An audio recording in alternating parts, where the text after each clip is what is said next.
Yeah, I see a lot of connections from when I first started disc golf to what I'm seeing here now. There's a local kid here, Wilson, that's plays 18 holes randomly throughout the day, and just when he has free time, he's just out here playing disc golf. And that's kind of how I started and how I felt, is just something I do on my own, enjoy it, and also learn at the same time without anyone telling me what to do or kind of teaching me.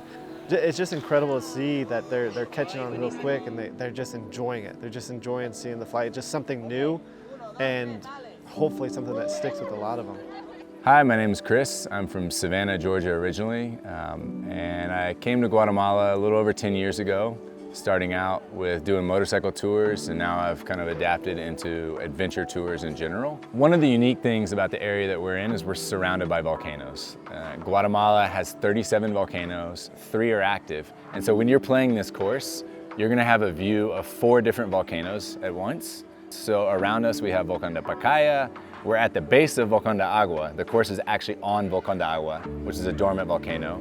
And then off closer to Antigua, we have Volcán de Fuego, which is super active. At night, you can see lava, it's incredible. And then Acatenango is next to that, which is the 3rd highest peak in Central America. So we're here right now in Monte Maria Golf Course.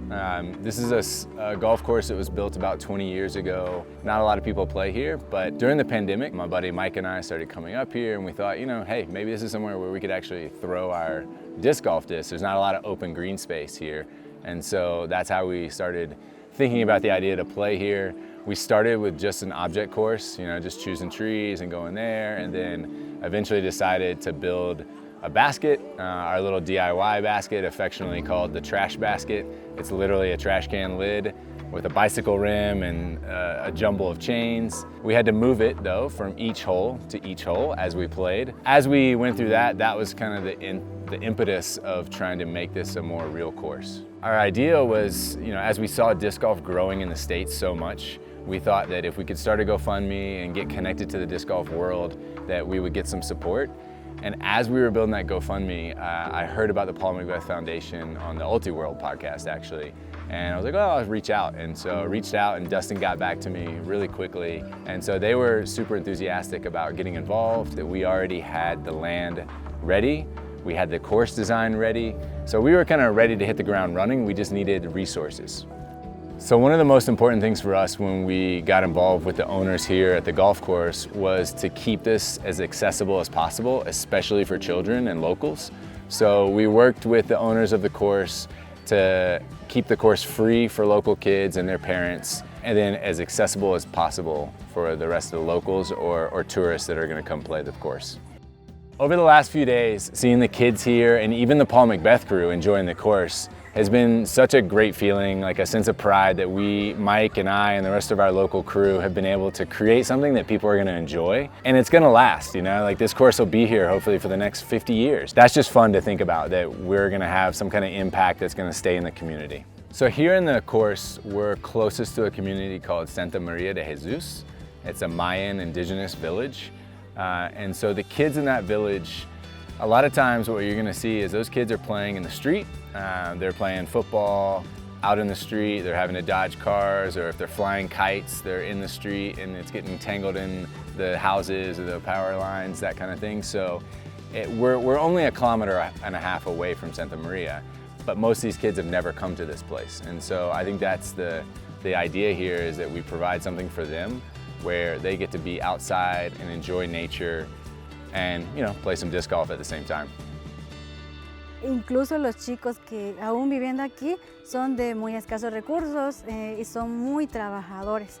Los papás son muy trabajadores, los chicos también se van al campo a trabajar y tienen un poco tiempo para poderse distraer en cuanto a deporte, ¿verdad? Entonces, pienso que para ellos sería una muy bonita oportunidad tener estos espacios para poder desenvolverse en algún deporte, distraerse también de lo que hacen día a día, porque de verdad, si ustedes fueran conocerlos un poquito mejor, se darían cuenta de que ellos son muy trabajadores e incluso pues casi no tienen el momento de recreación, que también es importante, ¿verdad? Para la edad que están ellos, pues todos necesitan ese tiempo de recreación, ¿verdad? Entonces, este espacio pienso que sí sería muy importante, y si se le da la oportunidad a la escuela, sería de mucho beneficio para nuestros chicos. I think just play in general, any kind of sport, is really good for kids' development. Also, kids that work all day instead of playing or instead of even being in school, they're doing something very structured all day and they're under a certain level of stress because they're having to make money to feed their families and to feed their younger siblings. And so being able to just forget about all that and come out here and play for a little while is really beneficial for kids. I hope us being a part of bringing disc golf here just kind of gives them an opportunity to, whether it's a safe place. I know it's a safe green place that isn't, you know, readily available for a lot of people here. So they got something to do as well as be in a safe place. Teaches a lot of life lessons, especially if tournaments start to grow and things like that, and how to interact with other people and different age groups and all that. And then just also, who knows the opportunity that can bring, you know, how good a lot of the players here get. You know, if there's going to be tournaments here, or maybe allow for travel and stuff like that. So I think there's unlimited opportunity and potential for a lot of these people that are learning disc golf for the first time. It just opens up the possibilities for all kinds of kids from around here to come and to learn a new sport and just to enjoy time in the fresh air and in a safe, clean environment. So we've ran 3 large clinics so far, 2 yesterday, 1 today. A lot of kids, even the chaperones and the parents are getting involved. We have one going on right now, you might be able to hear them, but just a lot of enjoyment, just introduction to disc golf. We're teaching them how to putt, you know, pretty much inside the circle, teaching them some fun games that they can play with others, as well as teaching them how to throw the disc backhand and forehand, which I think with a lot of players, they learn the forehand pretty quick because they're just throwing it. But just introducing them to it, and then we take them out for a couple holes out here, just kind of mix them up and get out there and just enjoy it.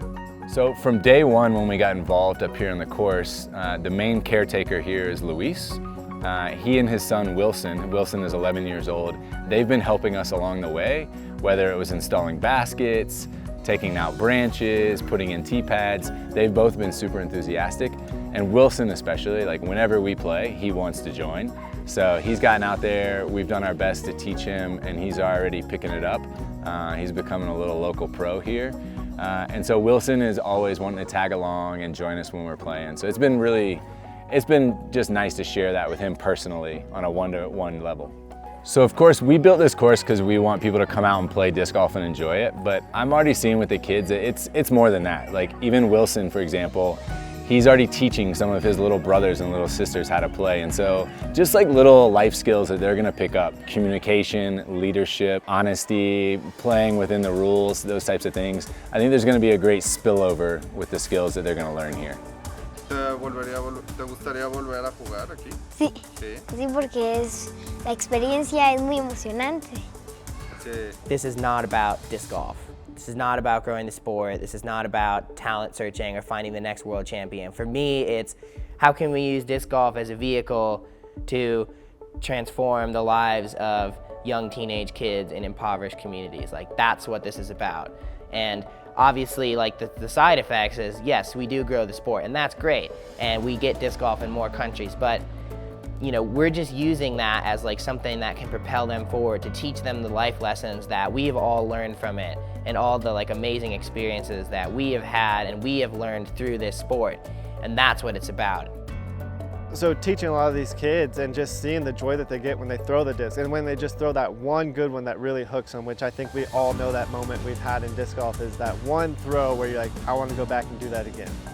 So I think that's the biggest thing we're trying to teach them, and just the enjoyment and the sound of the chains, and just being able to be out here in a quiet place and just enjoy disc golf and let the disc fly. There's a lot of potential out here, and I know if this takes off, this is the first permanent 18-hole disc golf course in Guatemala. You know, there's an abundance of opportunity here throughout the country. It's already a success, but I can't wait to see what develops here until my next trip back. And who knows, maybe there'll be some Guatemalans playing in the States before I even get to come back.